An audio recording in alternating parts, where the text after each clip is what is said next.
Hello, Bensoy here, and in this video, ipapakita ko sa inyo yung mga reasons kung bakit kailangan mo magkaroon ng sariling blog o sariling website if you are an internet marketer, a network marketer, or a traditional business owner. So make sure tapusin mo tong video na to because at the end of this video, I will give you a link where you can download a free training kung paano gumawa ng isang WordPress blog. So, tapusin mo to, okay?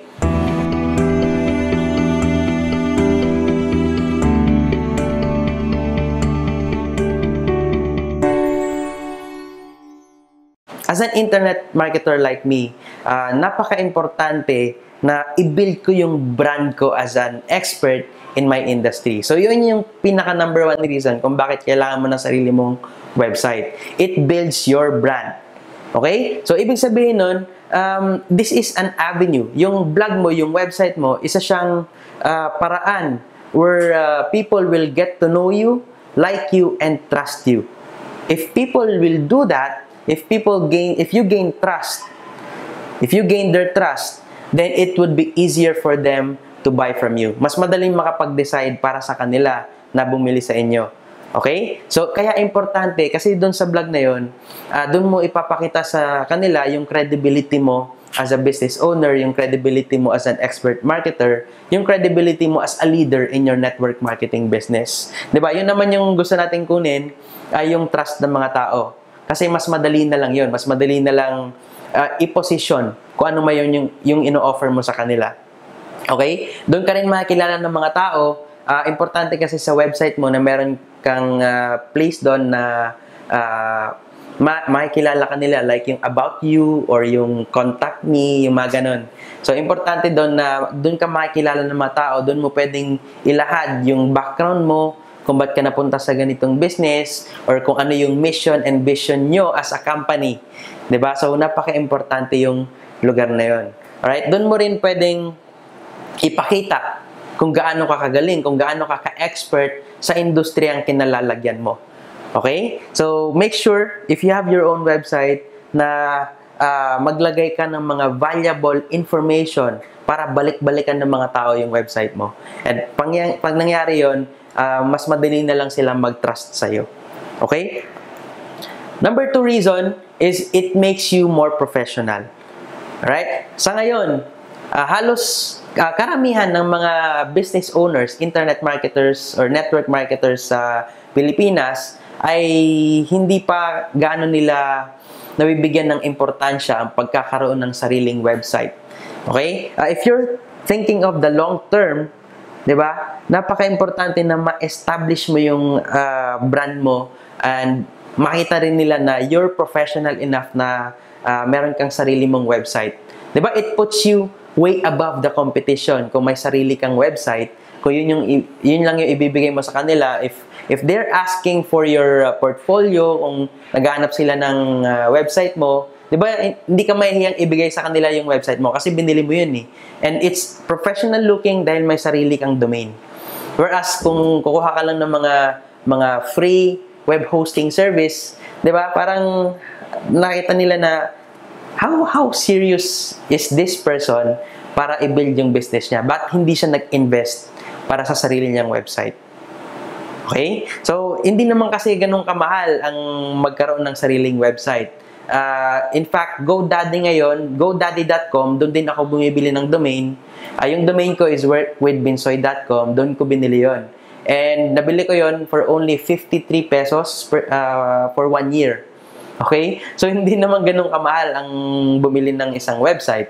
So, dalawa lang naman kailangan mo nun. Domain and web hosting. Yung domain is yung pangalan ng website mo.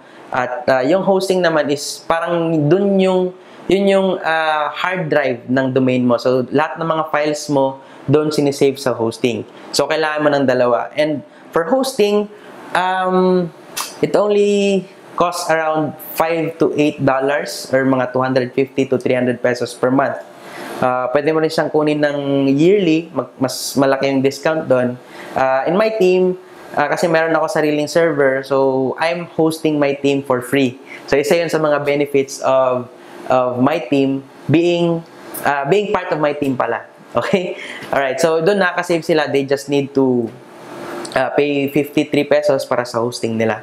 So, kung meron kang PayPal, debit card, or credit card, pwede ka nang bumili ng domain sa GoDaddy.com. Okay, that's a tip. Right? Number 3, it makes it easier for people to find you. Diba? Kasi over time, binibuild mo yung website mo eh. Diba? You should be providing valuable information at kung may mga future products ka na ibibenta, pwede mo lang din ilagay dun sa website na yon. So, you don't need to go somewhere else kung meron kang mga bagong ipopromote, diba? Dun lang sa website mo. I-promote mo lang yung bagong products mo. And just let them know the benefits, okay, kung ano yung mga advantages of buying your product. Diba? So, importante yon na ma-establish mo yung website na yon. There are a lot of ways to establish your brand, but one of the best ways at saka yung long-term yung effect is pagkakaroon ng sarili mong website. Alright? I-compare mo na lang din of having your own website and having your own Facebook profile, yung Facebook page. Sa Facebook page kasi, yung mga Facebook groups, hindi kasi sa'yo yan eh. Anytime, pwedeng tanggalin ng Facebook yan for violating the terms and conditions, for violating the guidelines. Diba? I've known a lot of people na nababan yung Facebook pages nila, natatanggal sila sa Facebook for various reasons. Diba? So, hindi mo talaga pag-aari yung Facebook na yon. So, importante, if you have your own website, you own it. Diba? Ikaw lang yung pwedeng tumanggal doon, ikaw lang yung pwedeng mag-delete ng website mo. Okay? So, I hope na nakatulong sa iyo itong video na to. Like I said, like I promised, I'll give you a link kung paano gumawa ng isang WordPress blog. Marami na kasing humingi sa akin ng tulong, tutorial kung paano daw gumawa ng WordPress blog. So, this link na ibibigay ko sa inyo might help you. Make sure you take action. Okay? Bumili ka ng domain, bumili ka ng web hosting. If you're really serious in building your business on the internet, having your own website, having your own blog is the way to go. Okay? So, yun yung sekreto ng mga successful internet marketers. Wala akong nakilalang mga successful people online na walang sariling website.